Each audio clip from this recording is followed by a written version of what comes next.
Tom Holland explains why he changed his mind about Christianity. So let's get right into it.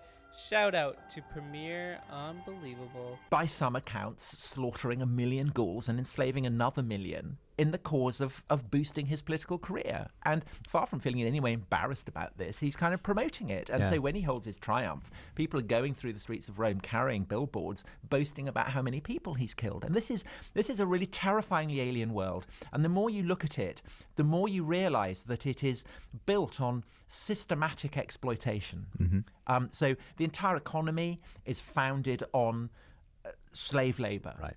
The sexual economy is founded on the absolute right of free Roman males to have sex with anyone that they want, any way that they like. In almost every way, this is a world that is unspeakably cruel to our way of thinking. And so this worried me more and more. And it was kind of like, I was thinking, well, you know, I'm clearly not, as I'd vaguely imagined, the heir of the Greeks and the Romans in any way, really. And so where am I coming from? And it was like a kind of itch, you know, you get on your back and you can't find it. And this was then enhanced for me by then writing a book about late antiquity and the emergence of Islam from the late religious the religious and imperial context of late antiquity, and again finding in Islam a profound quality of the alien. That, you know, there were aspects of Islam that were very familiar, but there were many aspects of it that again seemed deeply, deeply alien. And I began to realize that actually in almost every way I am Christian. And I began to realize that actually Paul, although in many ways he seems a much less familiar figure than Cicero, the kind of, you know, urbane man with his property problems. You know, Paul never had any property; he just made tents. Yes.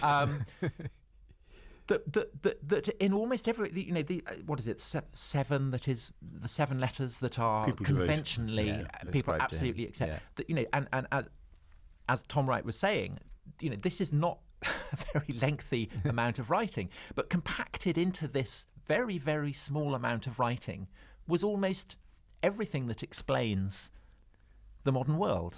Well, the Western world, as we take for granted. Yes, but also the way that the West has then moved on to shape, you know, concepts like international law, for instance. So the fact, you know, concepts of human rights, all these kind of things, ultimately, they don't go back to Greek philosophers. They don't go back to Roman imperialism. They go back to Paul. Some of the humanists Paul really and atheists, is, you know, his letters, I think, are a lot.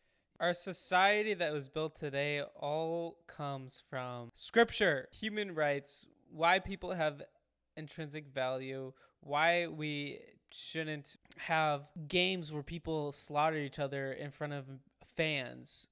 There's reasons why there's laws against that. All Gospels, the most influential, the most impactful, the most revolutionary writings that have emerged from the ancient world. When you penned that article, I think it was for the New Statesman, where you said what I got wrong, and you sort of came out, as it were, and said, as far as my values and, you know, background are concerned, I am a Christian.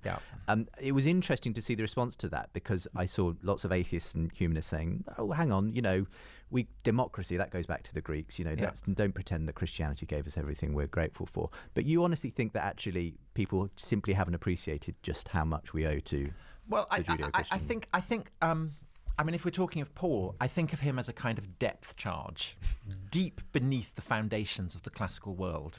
And you know, it's not anything that you particularly notice if you're, you know, in Corinth or Alexandria. And then you start feeling this kind of rippling outwards. And, you know, by the time you get to the 11th century in Latin Christendom, everything has changed. And you have this, I think essentially what Paul's significance is that he sets up ripple effects of revolution throughout Western history. So the 11th century, where with the papal revolution, essentially it establishes this idea that society has to be reborn, reconfigured, that vested interests have to be torn down. And then the Reformation, what we call the Reformation, is a further ripple effect of that, and the Enlightenment is a further ripple effect of that. And You know, it spilled out so much that now in the 21st century, we don't even realize where these ripple effects are coming from. We just take them for granted. He's just saying essentially that he's living in a Christian society, but does he believe in the resurrection of Jesus? Does he put his faith and trust in him? I don't know, but super interesting. John 1:14 says, "So the Word became human and made his home among us. He was full of unfailing love and faithfulness, and we have seen his glory, the glory of the Father's one and only Son."